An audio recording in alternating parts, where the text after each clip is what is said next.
Hello বন্ধুরা, আমি তো রান্নাঘরে ঢুকেই আছি 9টার থেকে। এখন আমি বানাতে চলেছি পকোড়া। কী কী লাগবে একটু তোমরা দেখো। মাছের ডিম হচ্ছে, এর মধ্যে দেবো পেঁয়াজ কুচি, লঙ্কা কুচি, লঙ্কা গুঁড়ো, নুন, এদিকে সাদা তেল। তারপর উপকরণ, বেশি কিছু মশলাপাতি লাগবে না। আর এর মধ্যে বেসন দিলে ভালো হয়, তো বেসনটা দিলে একটু টাইট শক্ত শক্ত হয়, একটু কিচ্ছু দেবো না, শুধু এই কটাই দেবো। দিলাম এর মধ্যে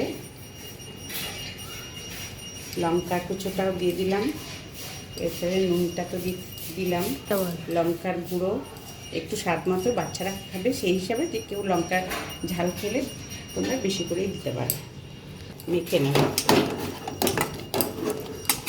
ভালো করে, এটা মেখে নিলাম। তেলটা কড়াইতে দিলাম, এর মধ্যে একটু লেবুর রস দিয়ে দিলাম, কারণ এটা একটা ব্যাড স্মেল পাওয়া যায়। মাছের ডিমের আষ্টিনে গন্ধ, তো মানে ডিমের মধ্যেও একটা গন্ধটা ছাড়ে, যার জন্য এই লেবুটা দিলে এটা একটু ফাটিয়ে নিলাম। আমি একটা একটা করে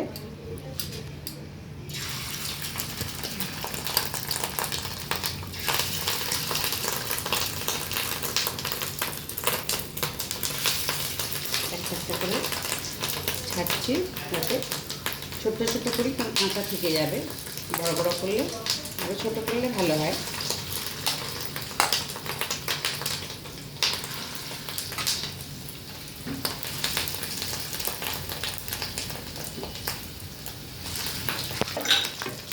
উল্টাতে থাকছি পরপর।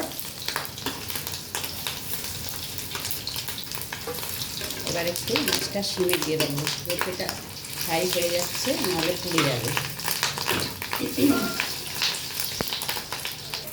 এবার একটা একটা করে তুলে নেবো, ফ্রাই হয়ে গেছে।